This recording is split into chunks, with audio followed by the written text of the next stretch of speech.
Today we sit down for another ILTACON TV live on site in Orlando, Florida. We are joined by two guests, Olga and Dezza, as they discuss responsible generative AI. Take it away.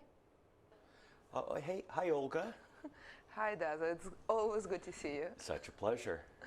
Recently you started Law.MIT Task Force. You always do these wonderful things that are so exciting and the forefront of law, business, and technology. And this is clearly a very important initiative. But how did you get up in the morning and decide to do it? Why? What a great question.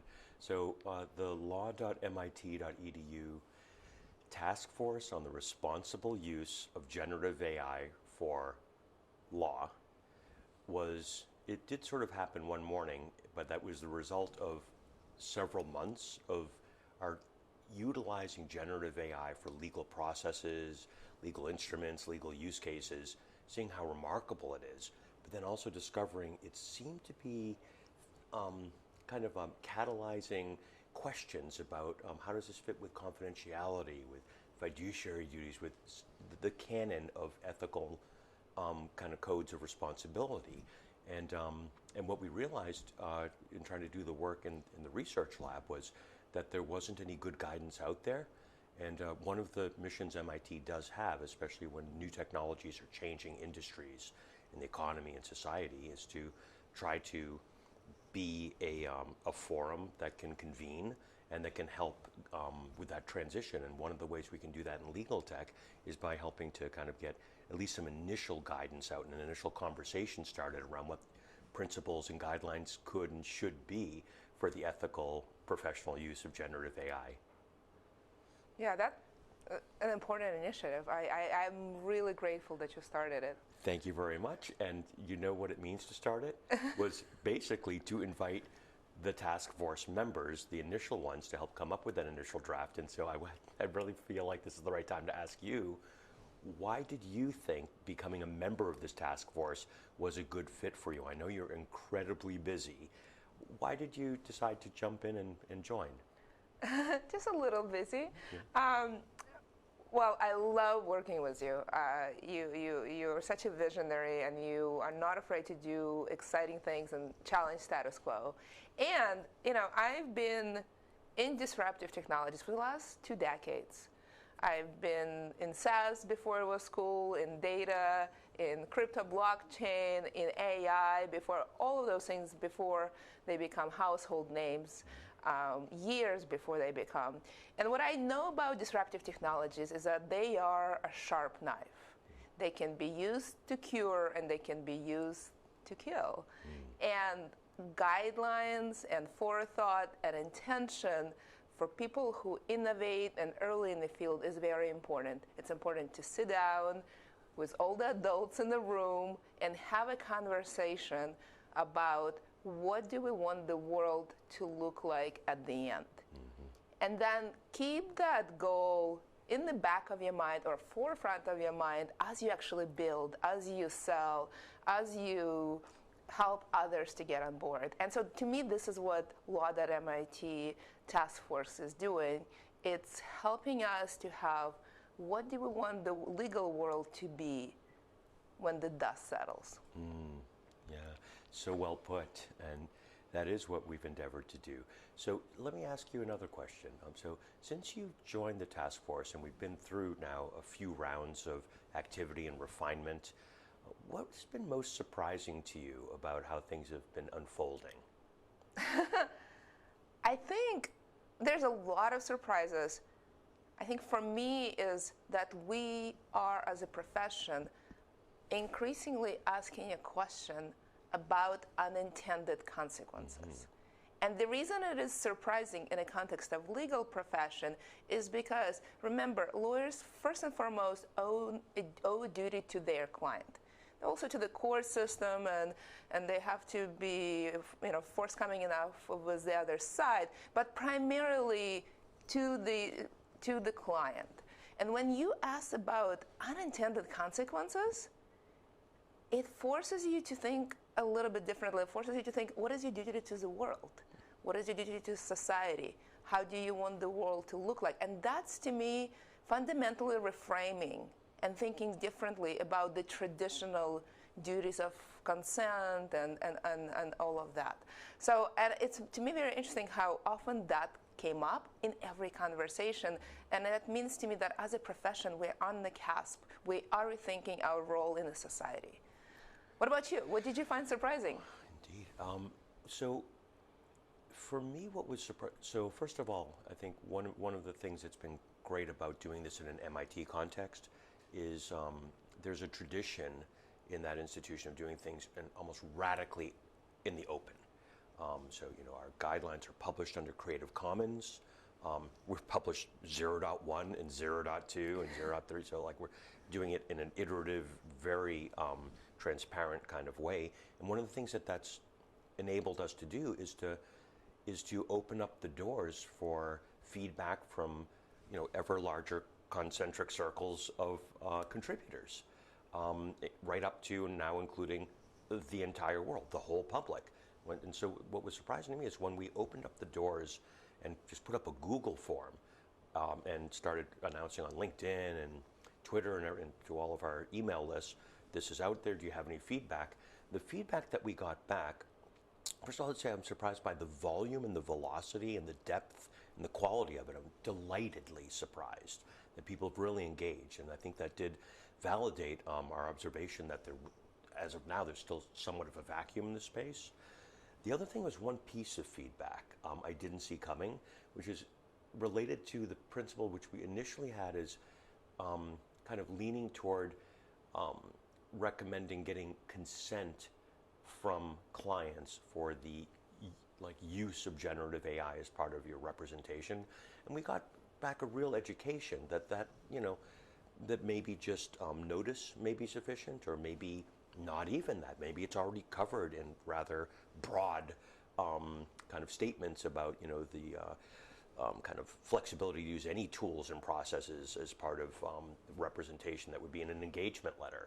And so I was surprised that at the range of views that we got back on, you know, whether to require consent or to never require consent, and what kind of notice and when and notice of what, and every gradation in between. So I think that we really, I think that we've uncovered one area that's going to require more kind of deliberation and thinking through.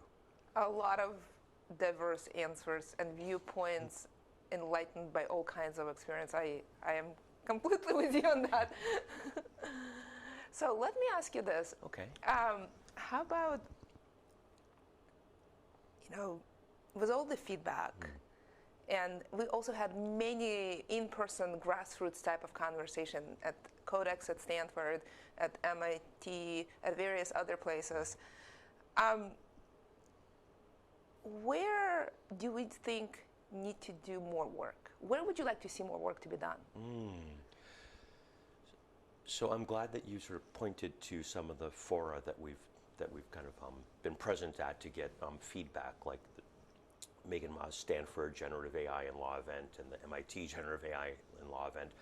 I think it was last week, we did a forum on Zoom for contributors that was pretty wide.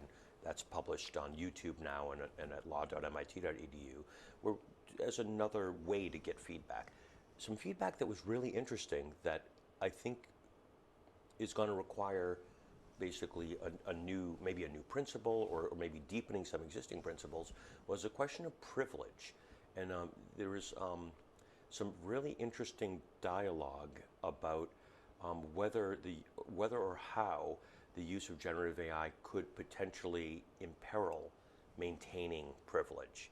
And so some of this is caught up within confidentiality, and confidentiality is one of the necessary elements for privilege, but it's a little deeper than that. And so we had some questions about the third-party doctrine and, you know, kind of finer points in the terms and conditions and in some of the other policies and expectations. So something I think we'll want to look at for the very next revision of the principles and guidelines is privilege specifically.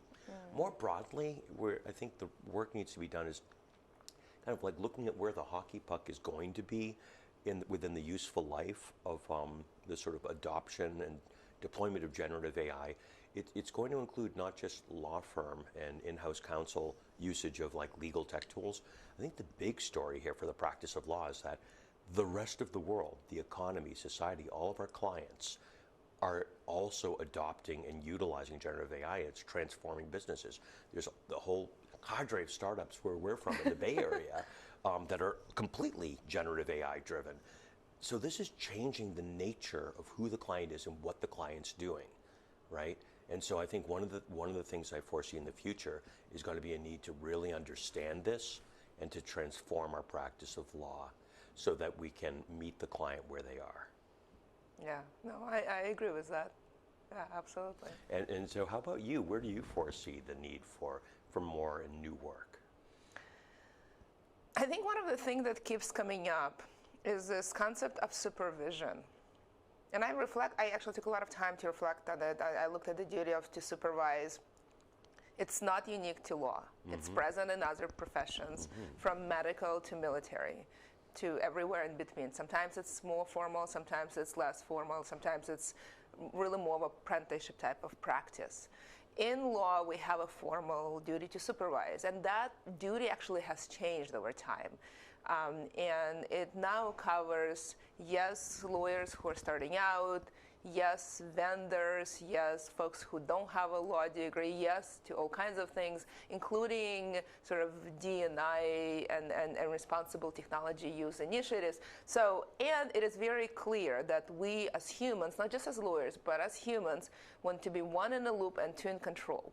And so when you, and everybody agrees that supervision must happen.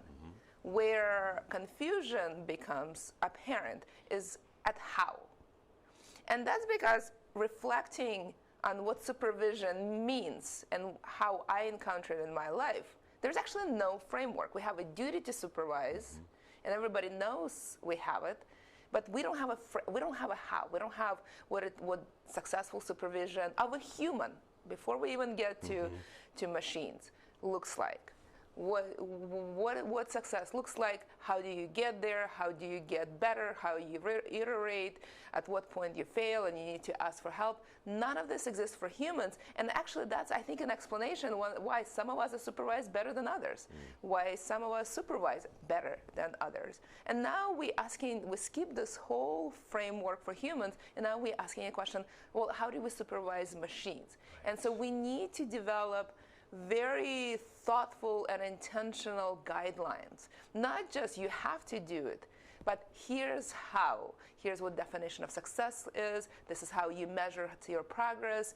This is how you iterate. This is how you get help. This is what it looks like. So I would like to see more work and guidelines and thought around supervision, because I think it's a really meaty and important thing. It is not intuitive. Not all of us, I would say most of us, are not born intuitively knowing how to supervise humans, and we're definitely not born to intuitively just do a good job supervising machines. So true.